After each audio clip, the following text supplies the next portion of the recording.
Moto அவங்களோட G சீரியஸில் g72 model இப்போ அஃபிஷியலாக லான்ச் பண்ணியிருக்கிறாங்க. இன்றைக்கி இந்த வீடியோவில் இந்த ஸ்மார்ட் ஃபோன் எப்படி இருக்குது, இந்த ஸ்மார்ட் ஃபோன் பற்றி என்னோடய ஒப்பீனியன் என்ன, இந்த ஃபோன் நீங்கள் வாங்கலாமா வேண்டாமா அப்படிங்கிறத ஃபுல்லாகவே சொல்கிறேன்.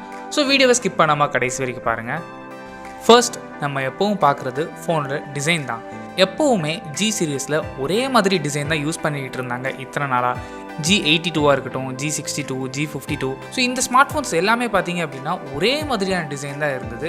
பட் இப்போ இந்த g72ல் மோட்டோ H30 ஃபியூஷன் இப்போ ரீசெண்டாக லான்ச் ஆன அவங்க ஃப்ளாக்ஷிப் மாடலில் என்ன டிசைன் கொடுத்துருந்தாங்களோ கிட்டத்தட்ட அதே டிசைன் தான் எங்கேயும் யூஸ் பண்ணியிருக்கிறாங்க. அண்ட் பார்க்குறதுக்கு ரொம்ப நல்லா இருக்குது.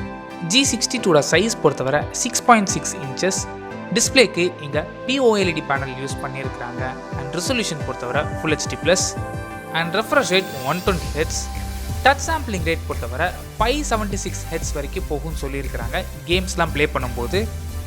அடிஷ்னலாக இந்த டிஸ்பிளேக்கு HDR10+ support and 100% DCI-P3 colour gamete சப்போர்ட்டும் இருக்குது.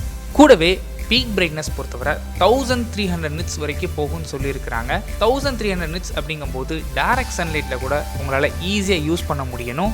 அண்ட் அது மட்டும் இல்லாமல் அடிஷ்னலாக இன்டிஸ்பிளே ஃபிங்கர் பிரிண்ட் சென்சர் ஆப்ஷனும் அவைலபிளாக இருக்குது. நெக்ஸ்ட் ப்ராசஸர் பொறுத்தவரை இங்கே மீடியாடெக்கோட ஹீலியோ G99 ப்ராசஸர் யூஸ் பண்ணியிருக்கிறாங்க. இந்த ப்ராசஸரோட பெர்ஃபார்மன்ஸ் எந்த அளவுக்கு இருக்கும் அப்படின்னா, இந்த ப்ராசஸரோட பெர்ஃபார்மன்ஸ் ரொம்ப நல்லாயிருக்கும். அண்ட் டைமென்சிட்டி 810 அளவுக்கு இந்த ப்ராசஸரால் ஈஸியாக ஹேண்டில் பண்ண முடியும். ஆனால் இந்த ப்ராசஸர் வந்து 4G சப்போர்ட் மட்டும்தான், 5G சப்போர்ட் இந்த ப்ராசஸருக்கு கிடையாது. அண்ட் கேமிங்ஸ்லாம் எடுத்துக்கிட்டிங்க அப்படின்னா மீடியம் கிராஃபிக்ஸ் எந்த ஒரு ப்ராப்ளமும் இல்லாமல் ஈஸியாக ஹேண்டில் பண்ண முடியும். இந்த ப்ராசஸரை சப்போர்ட் பண்ணுறதுக்கு 6GB RAM and 128GB storage ஆப்ஷன்ஸும் அவைலபிளாக இருக்குது. அண்ட் சப்போஸ் இந்த ஸ்டோரேஜ் பத்தலை அப்படின்னா மைக்ரோ SD கார்டு ஸ்லாட் மூலமாக நீங்கள் எக்ஸ்பேண்ட் பண்ணிக்க முடியும். ஆனால் ஹைப்ரிட் சிம் ஸ்லாட் தான். உங்கள் மெமரி கார்டு யூஸ் பண்ணீங்க அப்படின்னா உங்களால் ஒரு சிம் மட்டும்தான் அட் அ டைமில் யூஸ் பண்ண முடியும். நெக்ஸ்ட் கேமராஸ் பொறுத்தவரை இங்கே ட்ரிபிள் கேமரா செட்டப் யூஸ் பண்ணியிருக்கிறாங்க. Primary sensor 108 megapixel. இதோட அப்பேச்சர் f1.7. பிக்சல் சைஸ் பொறுத்தவரை இங்கே 0.64 மைக்ரான்ஸ்.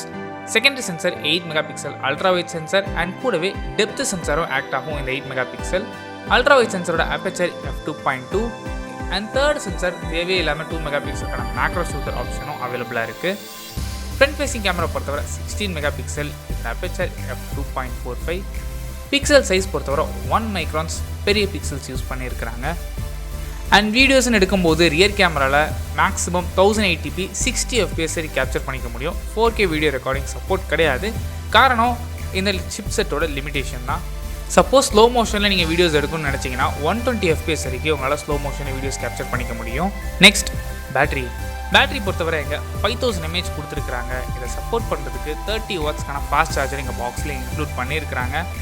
அடிஷ்னலாக இந்த ஃபோனுக்கு think shield for mobile option இருக்குது. கூடவே IP52 ஸ்பிளாஷ் ரெசிஸ்டன்ட் சப்போர்ட்டும் இந்த ஃபோனில் கொடுத்துருக்குறாங்க. இவ்வளோ நேரம் நம்ம ஹார்ட்வேர் பற்றி பார்த்தோம். நெக்ஸ்ட் சாஃப்ட்வேர் பொறுத்தவரை இங்கே latest standard version Android 12 run ஆகுது. கூடவே டால்பி அட்மாஸ் சப்போர்ட்டும் கொடுத்துருக்குறாங்க. நெக்ஸ்ட் ப்ரைஸிங் பொறுத்தவரை எங்கள் 18,999க்கு ப்ரைஸ் பண்ணியிருக்கிறாங்க. இந்த ப்ரைஸ் ரேஞ்சுக்கு இந்த ஃபோன் வாங்கலாமான்னு கேட்டிங்கன்னா, ஃபர்ஸ்ட் இந்த ஃபோன் யாருக்கான ஃபோன் தெளிவாக சொல்லிடுறேன். அதுக்கப்புறம் நீங்கள் வாங்கலாமா வேண்டாமான்னு சூஸ் பண்ணிக்கோங்க. ஒரு நல்ல டிஸ்பிளே வேணும், எனக்கு 20,000 தான் பட்ஜெட், அதுக்குள்ளே எனக்கு ஒரு நல்ல தரமான டிஸ்பிளே வேணும் அப்படின்னு நினைக்கிறவங்களுக்கும், அண்ட் ஓரளவுக்கு நான் பெருசாக கேம்ஸ்லாம் ப்ளே பண்ண மாட்டேன், ஒரு நாளைக்கு வந்து ரெகுலர் கேஷுவல் யூசேஜ் தான் ப்ளே பண்ண போகிறேன், இல்லை கொஞ்சம் இன்டென்ஸாக யூஸ் பண்ண போகிறேன், பெரிய லெவல் கேமிங் எனக்கு தேவை கிடையாது, ஜஸ்ட் ஒரு மீடியம் கிராஃபிக்ஸ் கேம் ப்ளே பண்ணாலே எனக்கு போதுமானது அப்படின்னா, ஸோ அப்படிங்கிறவங்களுக்கு தாராளமாக ப்ராசஸர் செட் ஆகும்.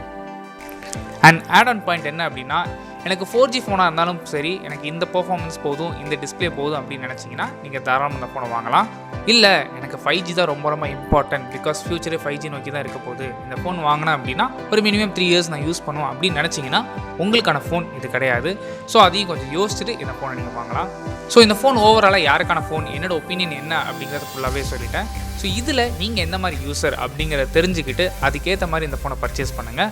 சப்போஸ் இந்த ஃபோன் நீங்கள் வாங்கணும்னு நினச்சிங்க அப்படின்னா அக்டோபர் 12th இந்த ஃபோனை நீங்கள் ஃப்ளிப்கார்ட் மூலமாக பர்ச்சேஸ் பண்ணிக்க முடியும். ஸோ அவ்வளோதான் இந்த வீடியோ பிடிச்சா லைக் பண்ணுங்கள், கமெண்ட் பண்ணுங்கள், ஷேர் பண்ணுங்கள். தேங்க்யூ.